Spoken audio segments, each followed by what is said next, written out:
Welcome back once again, all of my low carb friends, and for those of you who are here for the first time, welcome. Today I have another very easy keto cookie recipe for you. Today I am going to show you how to make super easy keto Oreo style cookies. Now I've made golden Oreos on this channel, and I've also made another Oreo cookie recipe using coconut flour, and those are delicious. And they do get nice and crisp, but they lack that snap crisp crunch that you get in a traditional Oreo. And so the ones that we are making today, I am hoping will have that nice little snap crunch that you get from a traditional Oreo. So if you want a printable version of this recipe, you can check out my website at janetsdeliciouslowcarbkitchen.com. You can find a printable version of this recipe and other goodies there for you. And if you're new to the channel and you want to see lots of easy, delicious, low-carb keto recipes, make sure you click that subscribe button and click the notification bell that's right next to the subscribe button. That way you can be notified every time I put out videos, at least every Wednesday and Saturday. And if you'd like to help support the channel, make sure you scroll down in the description of the video. You'll see some affiliate links. Anytime you purchase anything using those affiliate links, a small portion of your purchase will go to me and help support the channel. So while we do all that, let's get cooking.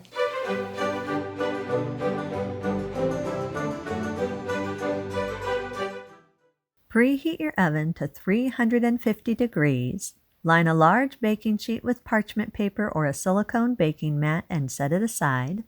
In a medium mixing bowl, sift together 100 grams or around 1 cup of Gluten flour, 20 grams or around 1/4 cup of cocoa powder.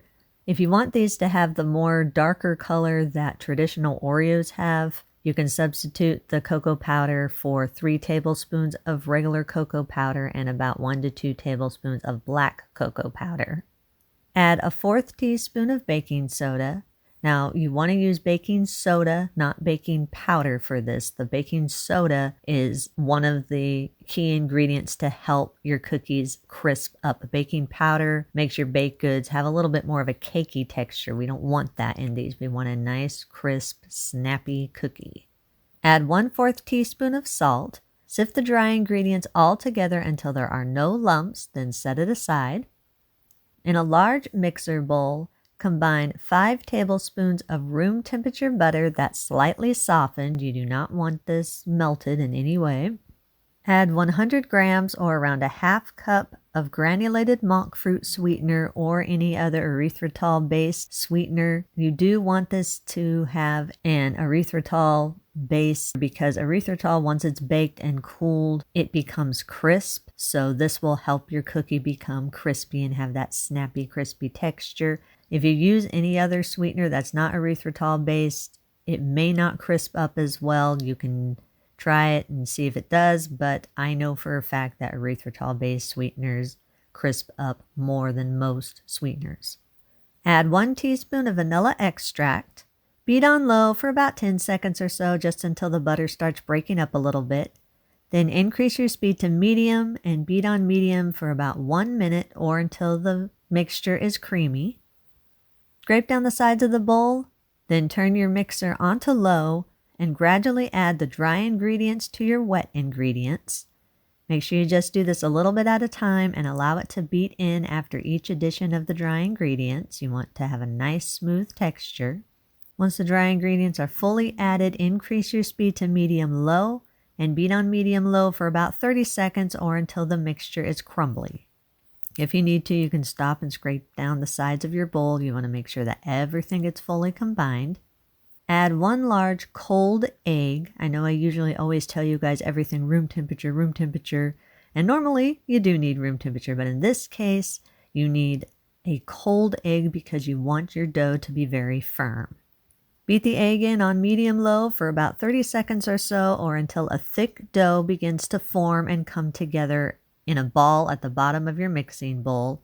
This is going to be a very thick dough. It's going to be almost the texture of a Play-Doh. So it's going to be thick and firm. This will help you to get a nice crisp cookie. Scrape down the sides of the bowl and push the dough to the center of the bowl. Then form the dough into a large ball. You just want to make sure that all of your ingredients are sticking together. Scoop the dough out anywhere between a 1/2 tablespoon and a full tablespoon at a time onto your prepared baking sheet. I did 1 tablespoon, which makes for a very large cookie. So if you want a smaller cookie, then scoop out about a 1/2 tablespoon of the dough. Roll each dough scoop into a very tight, smooth ball. Then use your hands and flatten each one of the dough balls into a thin, round disc that's around 1 to 2 inches in diameter, or whatever size you are wanting to make your cookies. Make sure that when you press these out, that you press them out very thin.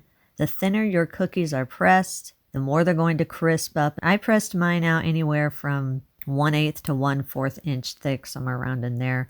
Also, these cookies do not expand or puff or anything, so whatever size cookie you press these out to, that's the size it's going to be once it is done baking.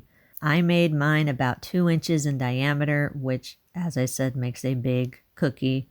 Traditional Oreos are probably around 1.5 inches in diameter, somewhere around in there. If you don't want to scoop your cookie dough out by hand, you can roll this cookie dough out to anywhere from 1/8 to a 1/4 inch thick, and then just use a 1 to 2 inch round cookie cutter to cut each one of the individual cookies. It's a lot easier like that. Make sure when you are putting your cookies on your baking sheet, once they're all shaped, make sure to leave space in between each one of the cookies so you have a nice even cook all the way around.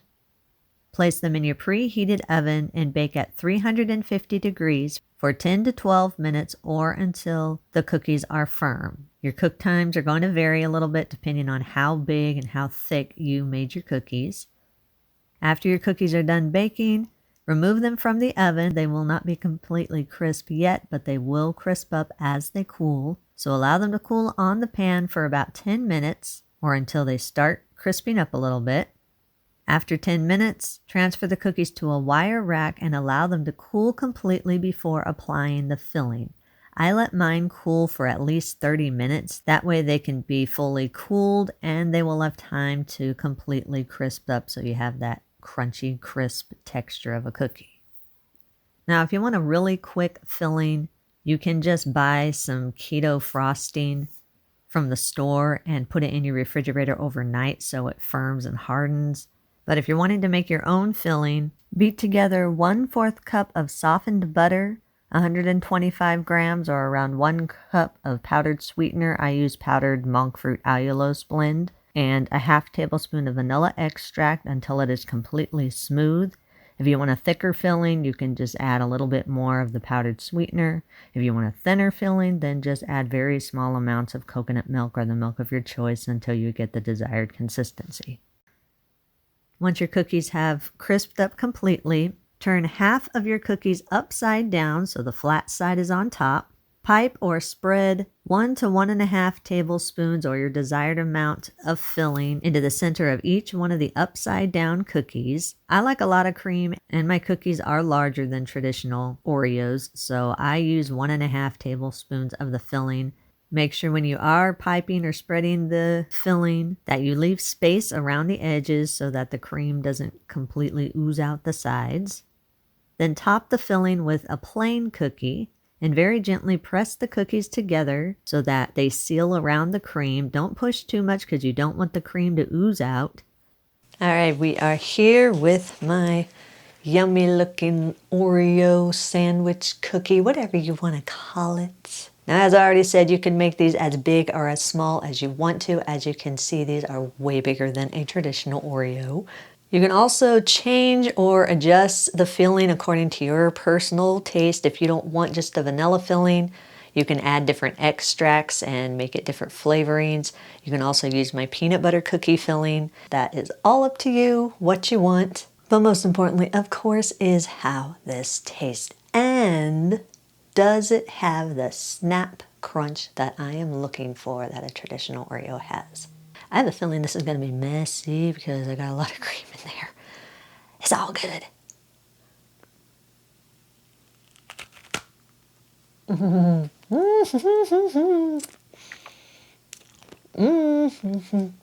Messy.